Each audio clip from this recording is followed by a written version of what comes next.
السلام علیکم، basic Arabic language course میں خوش آمدید۔ یہ اس سیریز کی نئی ویڈیو ہیں جس میں ہم سیکھیں گے عربک کنورزیشن یعنی عربک میں بات چیت۔ اس سے پہلے کافی ویڈیوز ہو چکی ہیں جس میں ہم نے بہت سارے ٹاپک کور کیے ہیں، جس میں الفاظ معنی ہیں اور جملے بنانا ہے اور اسی طرح عربک کی گرامر وغیرہ ہیں۔ اب ان چیزوں کو آپس کی بات چیت اور اپنے کنورزیشن میں یوز کرنے کا وقت آ گیا ہے۔ تو آئیے ویڈیو کا آغاز کرتے ہیں اور اسکرین پہ چلتے ہیں، لیکن اس سے پہلے اگر آپ نے چینل سبسکرائب نہیں کیا تو چینل سبسکرائب کر لیں اور اپنے دوست احباب کے ساتھ شیئر کرنا نہ بھولیں۔ تو آئیے ویڈیو کا آغاز کرتے ہیں۔ جی ناظرین، اسکرین پہ آپ دیکھ سکتے ہیں سارے ڈائلاگس شوار کے میں نے لکھ دیے ہیں۔ ایک دفعہ میں پڑھ لیتا ہوں، آپ بھی اس کو نوٹ کر لیں اپنے پاس کاپی میں۔ صباح الخیر، صباح النور، کیف حالک، انا بخیر والحمد للہ، کم سنة عمرک، عمری 9 سنوات، وکم سنة عمرک، عمری 7 سنوات۔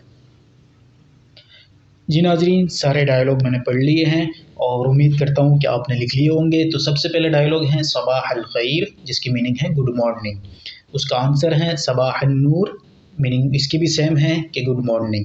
اس کے بعد اس نے پوچھا کیف حالک، کہ آپ کا کیا حال ہے، تو اس کا آنسر ہے انا بخیر والحمد للہ، کہ میں ٹھیک ہوں، اللہ کا شکر ہے۔ اس کے بعد جو ایک نیا کویسچن ہے کم سنتن عمرک، کہ آپ کی ایج کیا ہے، وہ اپنی اس کی عمر کے بارے میں پوچھ رہے ہیں کہ اپنی ایج کیا ہے، تو وہ بتا رہے ہیں کہ عمری 9 سنوات، کہ میری عمر 9 سال ہے۔ اس کے بعد وہ بھی ریٹرن میں یہی سوال پوچھ رہے ہیں کہ وکم سنتن عمرک، کہ اور آپ کی ایج کیا ہے، تو وہ بتاتا ہے کہ عمری 7 سنوات، کہ میری عمر 7 سال ہے۔ تو آپ نے یہ ڈائلاگ سارے کاپی میں لکھ لینے ہیں، لیکن جو آخری کویسچن ہے کم سنتن عمرک، اس میں اپنی ریئل ایج لکھنی ہے، کیونکہ ہم نے 1 سے لے کے 100 تک کاؤنٹنگ سیکھ لی ہے۔ آپ نے 9 اور 7 یعنی 9 اور 7 کی جگہ آپ کی جو ریئل ایج ہے وہ عدد لکھ دینا ہے۔ جی ناظرین، آج کی ویڈیو میں ہم نے ایک بیسک کنورزیشن سیکھ لیے ہیں، جس میں کافی چیزیں تو سیم تھی جو ہم نے پچھلی ویڈیوز میں پڑھ لی ہیں، لیکن ایک چیز اس میں، ایک کویسچن اس میں نیا تھا جو ایج کے بارے میں ہے، کسی سے ایج کیسے پوچھتے ہیں اور اپنی ایج کیسے بتاتے ہیں۔ تو اس کو اپنے پاس نوٹ کر لیں کاپی میں اور اس کو ریوائز کرنا اور اس کی پریکٹس کرنا نہ بھولیں۔ ملتے ہیں اگلی ویڈیو میں ایک نئے ٹاپک کے ساتھ، تب تک کے لیے اللہ حافظ۔